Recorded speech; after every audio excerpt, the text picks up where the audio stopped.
Now, the property tax system has a lot of, it's like a big machine that has a lot of parts that we talked about in the introduction this morning. There are primarily 4 major activities in the property tax system, and we have them up here on the screen. Number 1 is the value real and personal property. Number 2 is compute the tax bill. Number 3 is collect the revenue. And the 4th one is fund local government services. Those are 4 major activities in the property tax system. Now, there's lots of players in the property tax system and responsibilities, as you have noted as you've looked through the property tax calendar. On the screen are the major players in the property tax system. And now we're going to play a little game. And the game is, there's a prize involved. I will tell you, there's a prize involved. Oh, it's more than a kudo. So we're going to divide the group into 2 groups. This group, and right between Vicki and Commissioner Smith and Julie Medley, that will be the other. Is that fair? No, we better take Charlene and the lady behind her on this side. That'll be 1 team, and this will be 2 teams, the second team. Now, Josh is going to help us he's going to keep score. Team 1, team 2. Then I need Dave too, because what I'm going to do is I'm going to read a question. And the question, all of the answers are up here on the screen. Okay? There's lots of players involved in the property tax system, and we'll read a question and you tell us which players are involved in this particular activity. And Dave's going to watch to see whose hand goes up first, because we're not going to listen to, you can't shout out the answer. You have to raise your hand. And the first one to get their hand in the air, Dave will call on. Okay, now, if you answer the question correctly, you get a point. If the other side has an additional answer, they'll get a point. So for every answer that's correct, a point will be given. Now, if you have a thought or a question, or you want to relate an experience that you've had in your county that relates to the question, give it to us, and your side will get a point for that comment or question. Okay, now, are there any questions? You understand how we're going to do this? Since we don't have a whiteboard, none of you really know what kind of score I'm keeping. Thanks for that. Well, if he cheats, it's going to be this. So don't you do it. Okay, now the first question is this. I inadvertently left 2 players off of this list. They're county offices. Which 2 players in the property tax system did I leave off the list? Deborah was first. The commissioners are up there. Pat? I would say the clerk and the sheriff. You got one of them right, the sheriff. Deal with taxing? The sheriff. Why would the county sheriff, what would he have to do with property tax? Well, I take him with me if I ever have to threaten seizure. Great. Good. Okay, there's another office that I left off, and it also begins with an S. What is it? Surveyor. Remember? You got to get that hand in there. She did. Surveyor. Excellent. Okay, now. We don't get credit because we don't have a surveyor. We don't either. Well, I need That to explains a lot. I need to talk to you to see how certain things happen. First question. Who has authority to levy a property tax? If you know, raise your hand. Who has the authority to levy a property tax? Diana was first. Well, I'm gonna guess, any taxing entities, Good. if they're on the list already. Yes. That was the chief. Okay, is there another answer as well? No, Ken, pardon? Governing body? Yes, yes, county governing body levies a tax for county. Okay, second question. That's a good Who is to inform the tax commission of boundary changes in order to obtain the proper property tax base? See it back here? Pardon? Recorder. Yes, that's one answer. Brenda had one. Clerk auditor. In our county, it's clerk auditor. What does the clerk auditor do? Tell us how they would inform the tax commission of a boundary change. When we have a boundary change, I let the clerk auditor know, and then he, in turn, works at changing the tax district on those. Very good, very good. Okay, who else? There's one other one on the list, Diana. Okay, who is to inform the tax commission of boundary changes to get the proper tax base for the, Like annexations and stuff? don't you think that when the taxing entity changes the boundary, they need to inform the county? Yeah, Who a else do they taxing, inform? yeah, a taxing entity, and then there's another one not on the list, and it's the lieutenant governor's office. The lieutenant governor's office acts as a clearinghouse for boundary changes, and we're going to talk about boundary changes a little bit later on today, but they are very important because you want to have the correct tax base. So that's important. Lieutenant governor, who's not on the list, so I get a point for that. Okay. Who provides plat maps? Go back here? Good. Who else? The assessor has to have them on file. Good. Very good. Okay. Who establishes value for agricultural land? Juliet. The assessor. No. Yeah, Yeah, go to the other side. Pat. Yeah, go to the left. Well, it's in conjunction with the committee, but it's Utah State Tax Commission is who provides us with the. Okay, what happens is Utah State University, their agricultural professors up there do a study of all the land throughout the state, and they put the land into land classifications like grazing, irrigation, fruit production. There's 8 or 9 different classifications. Once they classify it, then they do studies in each of those areas to figure out what the value of that particular land in a particular classification would be.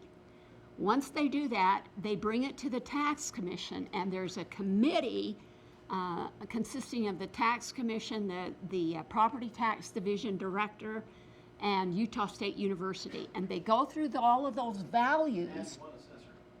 And one assessor, yes, thank you, Pat. And they go through all those values and say yay or nay to each of those land classifications.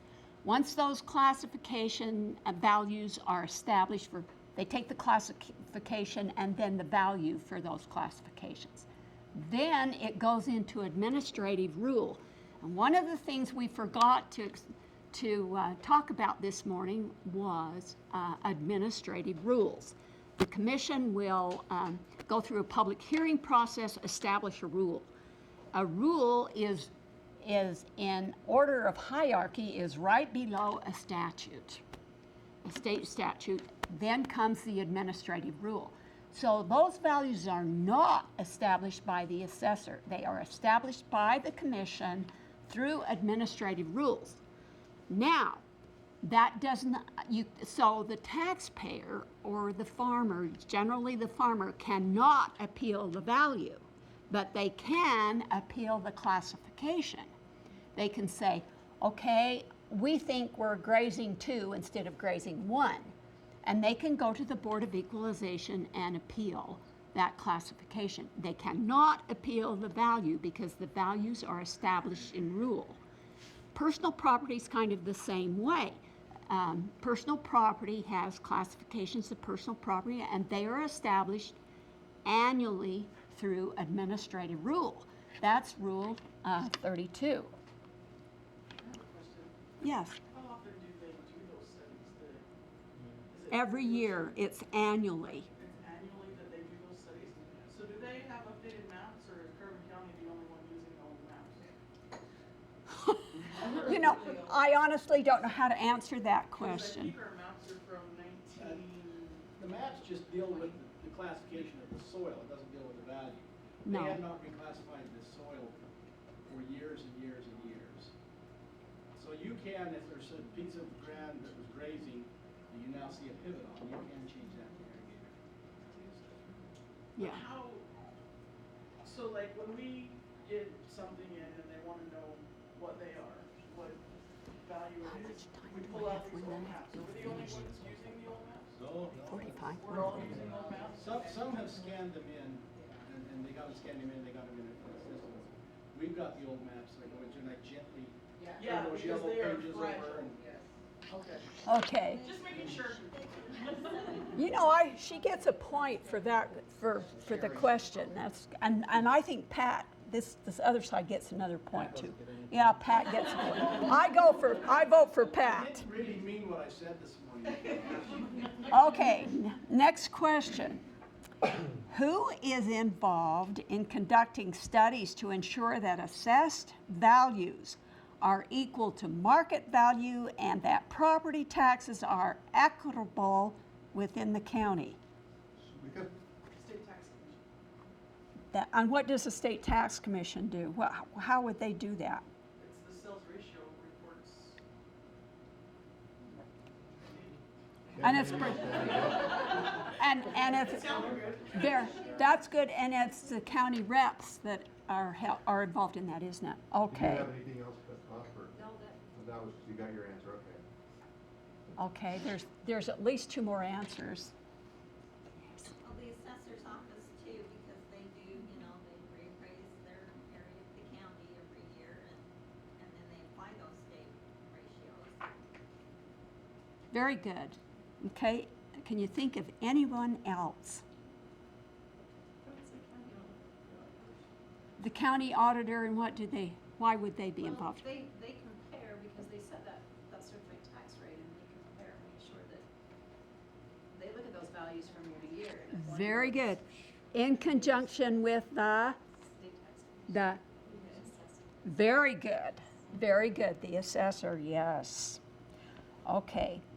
Who is involved in determining the exempt status of properties owned by nonprofit organizations and used for religious, charitable, or educational purposes?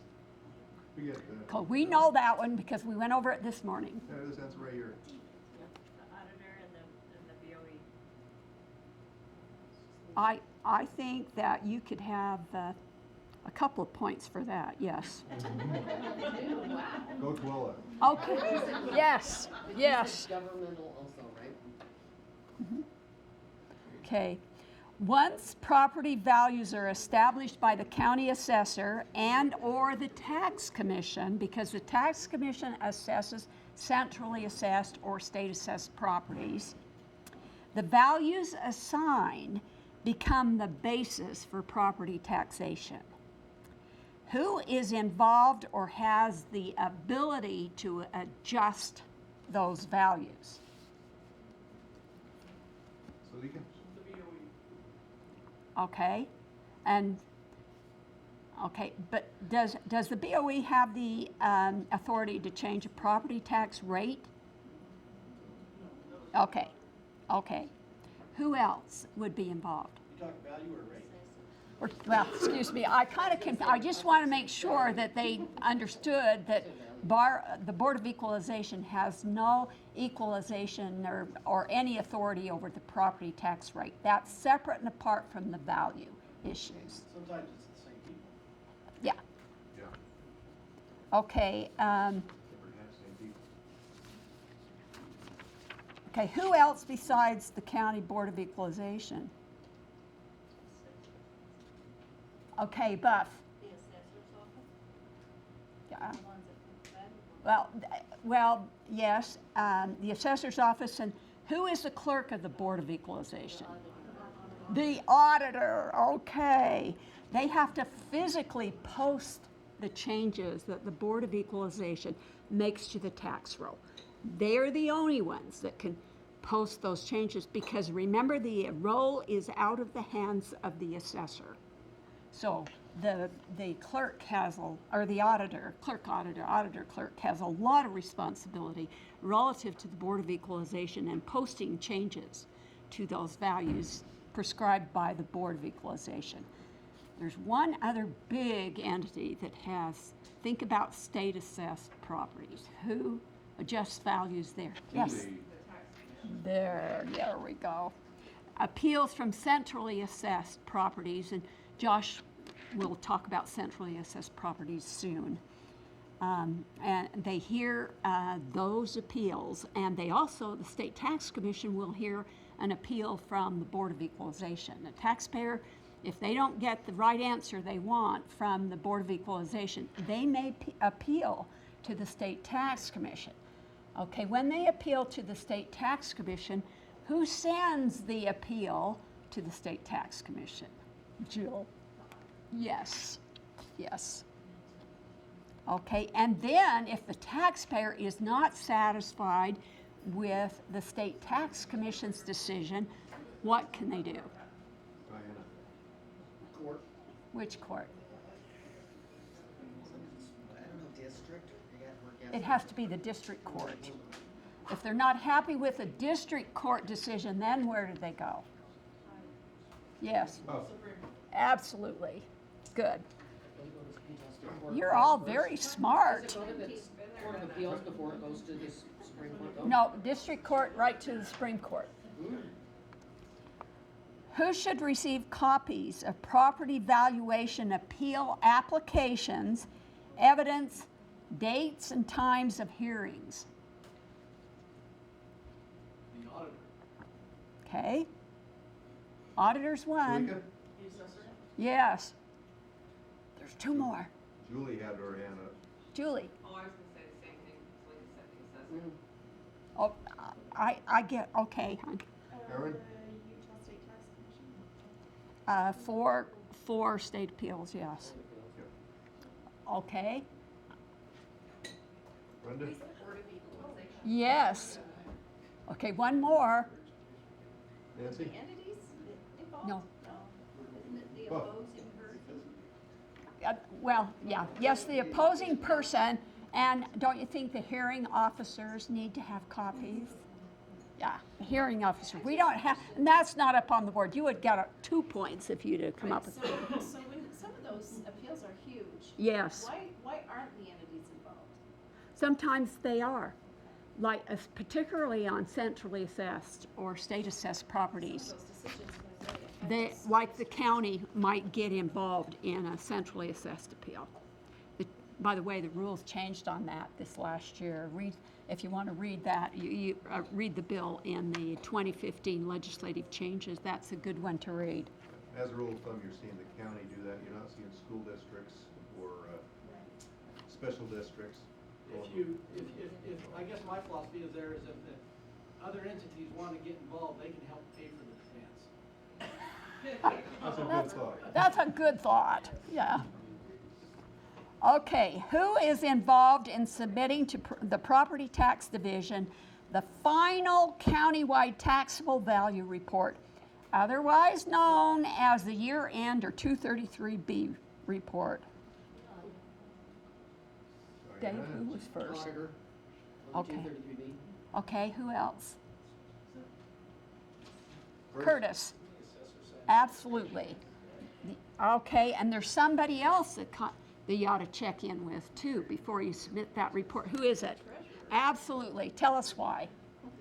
We just had that because the values that you're putting on the 233 show up on your TC 750 that you send to you, and that makes all the difference in that whole report that sets the tax rate in the first place. Amen. Hallelujah. Yes. Yes. That's 2 points. Yes. That Two- sounds simple, but there's so many counties that they're that really don't do that, and it's just so important because you want those values to be the same. Very good. Craig gets 3 points. Craig, your 750's done and approved. All right. I'm waiting for another change of value. Okay. All right. Craig. Who is involved in submitting to the Property Tax Division the current year property values, otherwise known as the 697 report? Diana's all over this one. It's supposed to be the assessor. Who has the primary responsibility to send that to the tax commission, to give it to the tax commission? Well, on CTR side, it said it's assessor, but the auditor's doing it. The auditor has primary responsibility for that. So why But does they it say- need to why be does- working with the assessor. And so why does it say assessor then if the primary responsibility is auditor? Why is it under assessor? I think it does say auditor. On the calendar, it says auditor. I'm pretty sure of that. Am I It does right? on the It does on calendar. the property tax calendar, yeah. Yeah. I'm thinking about like on the CTR site. You can't do that. It's impossible to do that without the assessor. You just Yeah. can't. Okay. The assessor has to give you that information. Now, the next question relates to that, the question we just considered. And the question is, when is that report due? And I'm going by the calendar. What's on the property tax calendar? June 1st? June 1st.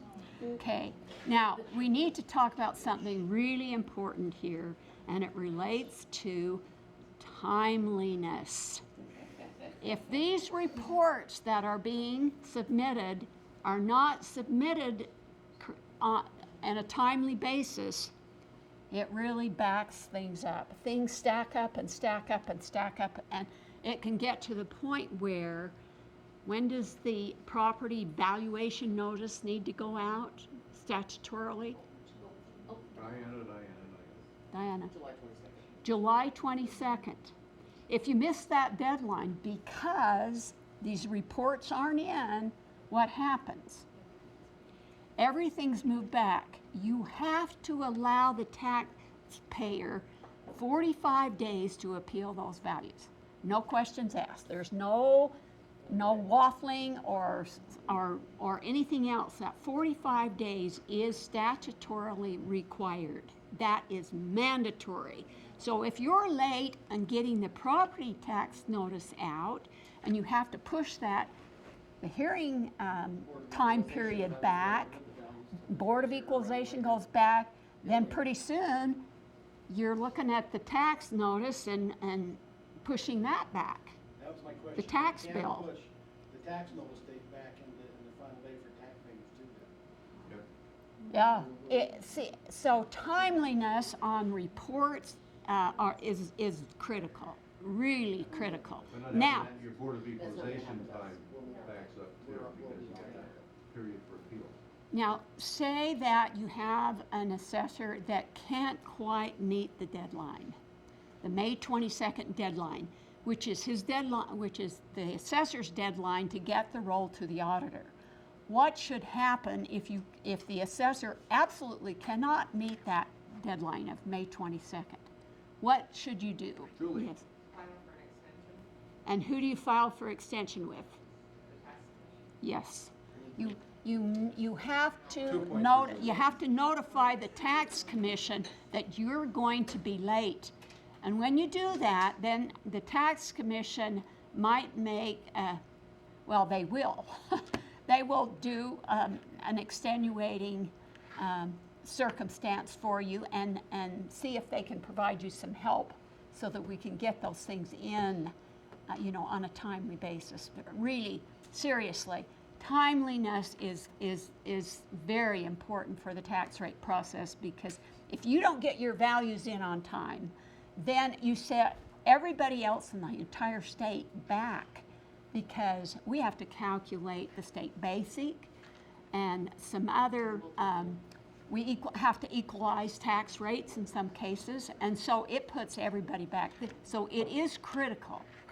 Timeliness is critical. Okay, now, the next question. Who is involved in establishing the property tax rate? Nancy. There's a tie between Nancy and Auditor is. Okay, what does the auditor do? He takes them. I don't know for sure. I know he takes the values and he has to look at the values and how much change in real, I don't know how to explain real growth, is that right? New growth. New New growth, growth. thank you, that's the word. And then he takes that into consideration. Well, you know what? Just let's, at this point, just name the players because the very next presentation is property tax rates, and we certainly want to leave enough time for property tax rates because there's a lot to cover in property tax rates. So let's just talk about the players. Who's involved? Diana? Let's say the auditor, the tax commission, the taxing entity. Very good, very good. Okay, when there is a proposed increase in property tax from one year to the next, who is involved in the public notice and hearing process known as TNT? Curtis? You've got the auditor and the taxing entities. Find that, and then their own entities on that. Very good, Curtis, very good. You know, there's another player, a big player. Who is it? It's the State Tax Commission, isn't it? What does the State Tax Commission do, Curtis? To my knowledge, they look at the ads to make sure that we did it right. And we make sure that you advertise. That's one of our responsibilities, statutory responsibilities, that we make sure truth in taxation, or TNT, is followed and followed to the T. This is really important. Yeah, we have to like verify that the ad is actually in the regular part of the paper, not back among the legal notices and stuff like that. Or in the, some little catalog for, dune buggies or something like that, so no one sees it, It has to be in a regular newspaper. We get to be the bad guys. Okay. When sufficient real estate is not available to pay delinquent taxes on personal property, who should be involved in collecting the taxes by seizure and sale of the personal property owned by the delinquent taxpayer? We've already heard an answer here. The assessor's office and the sheriff's office. Okay, okay. I think statutorily, they ought to change that to the commissioner. You know, there's one other player up here on the screen that I would, if I were involved, I would have involved in this process. Absolutely, the attorney.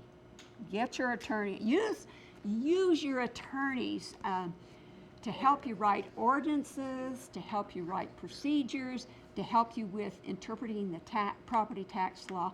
I think, from what I've noticed the last many years, is that attorneys are underutilized when it comes to the property tax system.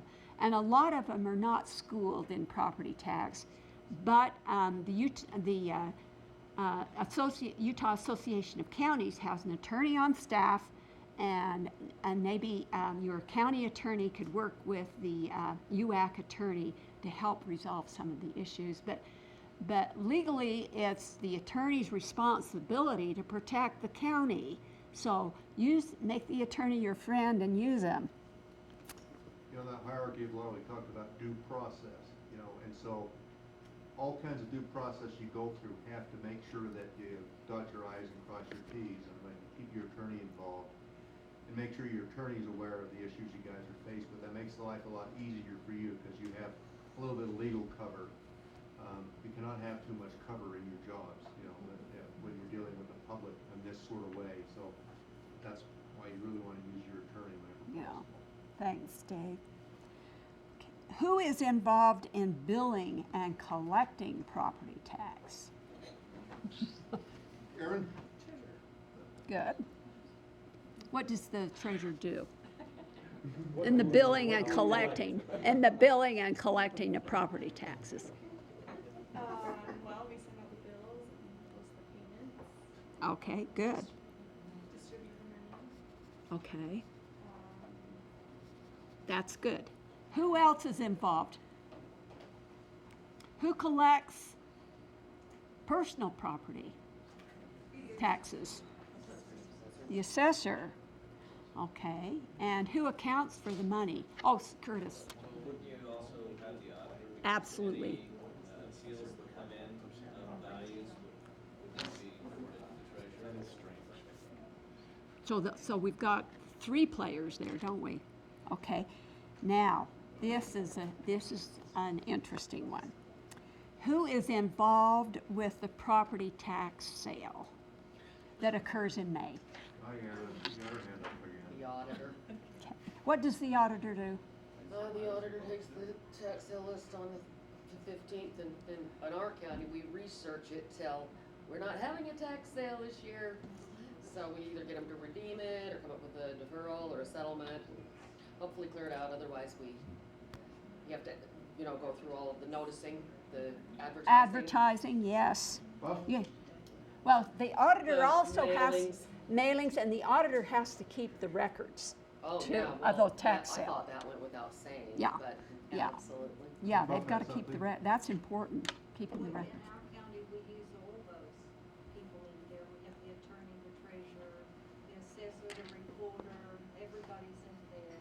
How can you Give that side at least 2 points. Very good, Buff. Very good. Yes, the treasurer's involved. Even the sheriff, yes. So your side gets the point too, and especially that attorney. You want the attorney at your tax sale because you can get in big legal trouble fast with a tax sale if procedures aren't followed. Bing, bing, bing, bing. Who sets the procedures for a tax sale?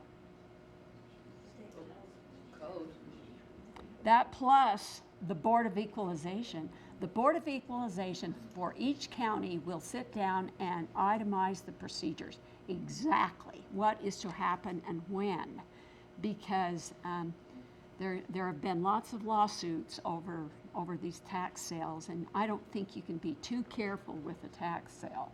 You want to follow your procedures precisely.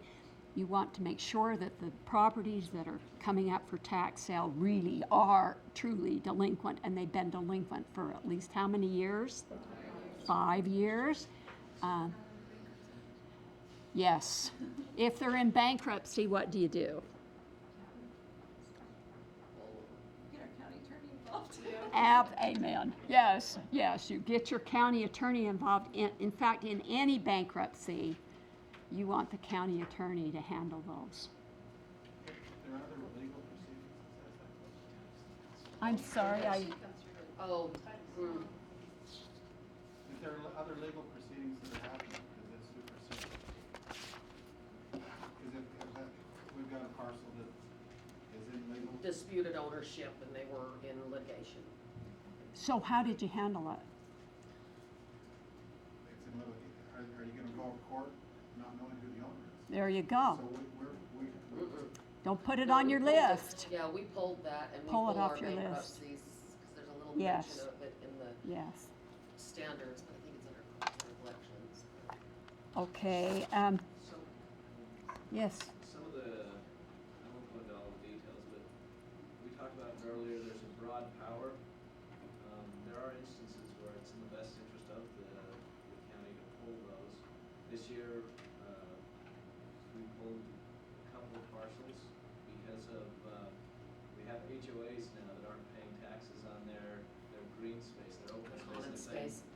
yeah, go ahead and take it. Well, I have no interest in that space. I don't want to maintain it. So,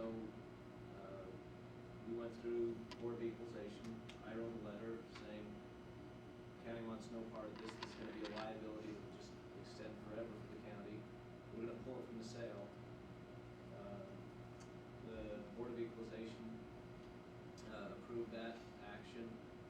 went back to the cities and leaned on the cities saying, look, you allowed this development, you need to be willing to go back and make sure that they live up to their CCNRs and have the open space and such, so that's where the broad range of power comes in. Yes. And that ruffled a few feathers, of some older feathers in the county, but why would I want to take on liability that's never going away? Exactly. Very good. Thank you, Curtis. There's another example I thought of, and that is, what if you have land that has radioactive material on it, uranium or something on it? Does the county want to own that land? Like that shop out. Because the county doesn't want to be responsible for the cleanup. So that's something you would not put up for a tax sale. If you put up a property for a tax sale and it doesn't sell, what happens to it? Struck off to the county. It's struck off to the county, absolutely, yeah. So those hot areas with radioactive materials and such, you don't want to touch. Isn't that all Toilet County, Dave? I'm just kidding, I'm just kidding. Them's fighting words, yeah. Okay, we've been through some questions, and what did you notice? Did you notice anything as I asked the questions and all of you answered them? What did you notice? All of us need to work together. Teamwork. Yay for teamwork. Yes. Yes. There are 4 key elements here that this whole game was designed to help you understand. And the 4 elements are up on the screen. You have to have collaboration, integration, cooperation, and timeliness. And these 4 concepts are critical to property tax. And the better you work together and the more you work together and help each other out, it just makes the process so much easier. And you have to remember that you have friends at the tax commission.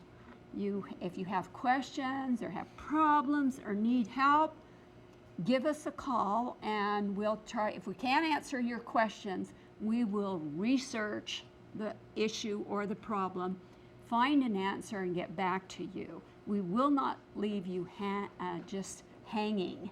So make us work. Give us a call. We're more than happy to talk to you at any time. So, Most of us are pretty nice. yeah, most of them. Josh bites your head off every now and again, but that's all right. In summary, I have listed on the board the basic activities that are involved in a property tax in more of a schematic form, just as a summary. So thank you for your participation. It was fun to play that little game.